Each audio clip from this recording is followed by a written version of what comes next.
एक फकीर था, हसन। उसका एक बहुत ही सुंदर पुत्र था, एक बहुत ही बुद्धिमान और प्रतिभाशाली लड़का। उसकी हंसी ठिठोलियों, प्यारी प्यारी बातों, नटखट हरकतों और बुद्धिमानी भरे कामों से पूरा गांव प्रभावित था। पूरा गांव उस लड़के से बहुत प्यार करता था। हसन भी अपने बच्चे को बहुत चाहता था। लेकिन एक दिन अकस्मात किसी बीमारी के कारण उसकी मौत हो गई। बहुत छोटी उम्र थी उस बालक की, यही कोई 8-10 साल का रहा होगा। उस बालक की अकाल मौत की खबर से पूरा गांव भौचक्का रह गया। पूरे गांव में सन्नाटा छा गया, मानो पूरे गांव ने काम करना ही बंद कर दिया हो। पूरा गांव उस बालक को अंतिम विदा देने इकट्ठा हुआ। सारा गांव बहुत उदास था। हसन ने अपने पुत्र के शव को देखा। वह बहुत देर तक देखता रहा, लेकिन उसकी आंखों में एक आंसू भी नहीं आए, बल्कि वह हंसने लगा। लोगों को विश्वास नहीं हो रहा था। उन्होंने पूछा, क्या तुम पागल हो गए हो? लगता है तुम्हें बहुत गहरा सदमा लगा है।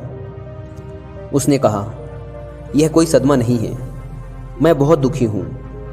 मेरी पीड़ा की कोई सीमा नहीं है। यह मेरा इकलौता बेटा था, मैं इससे बहुत प्यार करता था। मैं बहुत दुखी हुआ, लेकिन फिर मुझे याद आया, जब यह बच्चा नहीं था तब मैं पूरी तरह से खुश था। मैं अकेला था, यह बालक मेरे साथ नहीं था और इसका कोई मोह भी नहीं था। जब यह सालों पहले मेरे पास नहीं था तब मैंने इसे कभी याद भी नहीं किया। अब वह फिर से चला गया, वह फिर से मेरे पास नहीं है। मैं फिर से पहली वाली स्थिति में आ चुका हूँ, मानो जैसे किसी ने मेरा एक सपना पूरा कर दिया हो, पिता बनने का। जिसने मुझे दिया उसने वापस ले लिया। मैं कौन होता हूँ कहने वाला कि उसने अच्छा नहीं किया। लोगों ने पूछा, लेकिन तुम हंस क्यों रहे हो? फकीर ने कहा, मैं आभार प्रकट कर रहा हूँ। मैं आभार प्रकट कर रहा हूँ उसका जिसने मुझे वह दिया। मैं आभार प्रकट कर रहा हूँ उस बालक का जो मेरे साथ इतने वर्षों तक रहा, मुझे इतना हंसाया, मुझे इतनी खुशी दी। हम दोनों ने वर्षों तक एक दूसरे की उपस्थिति का आनंद लिया। उसने जितने भी वर्षों का समय मेरे साथ बिताया, जितनी भी मुझे खुशी दी, मुझे पिता बनने का सौभाग्य दिया, इन सब चीज़ों के लिए मैं उसका आभारी हूँ और इसके लिए मैं उसका आभार व्यक्त कर रहा हूँ। जब हम दोनों साथ थे तब हम बहुत खुश थे। अब जब वो जा रहा है तो मैं उसे दुखी मन से विदाई क्यों दूँ? बस इसीलिए मैं हंस रहा हूँ। जहाँ से भी आपको खुशी का कोई स्रोत मिले, खुशी के कुछ पल मिलें, उसके लिए आभार महसूस करें। लेकिन ये उम्मीद ना करें कि कल वो खुशी का पल उपलब्ध होगा या उपलब्ध होना चाहिए, अन्यथा आप संघर्ष में पड़ जाएंगे। बस वर्तमान में जो भी खुशी के पल हैं उन्हें पूर्णता के साथ जिएं। क्या पता कल वो रहे ना रहे।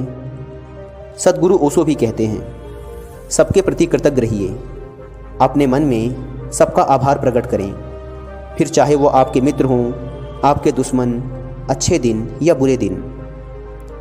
क्योंकि यदि आपके दोस्तों और आपके अच्छे दिनों ने आपको सहायता और खुशी दी है, तो आपके दुश्मनों व बुरे दिनों ने आपको मजबूत बनाया है।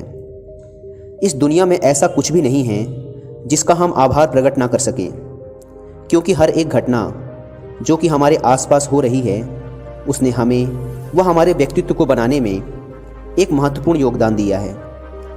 आजकल हम देख रहे हैं कि लोगों के पास जो है वो उसके लिए शुक्रगुजार नहीं है, बल्कि वो उसके पीछे अंधे होकर भाग रहे हैं जो उनके पास नहीं है।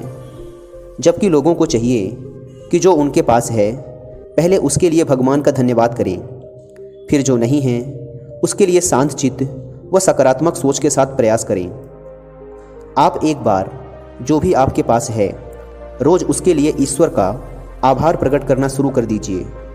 आप देखेंगे कि आपके जीवन में चमत्कार होने शुरू हो चुके हैं और यह एकदम सत्य है।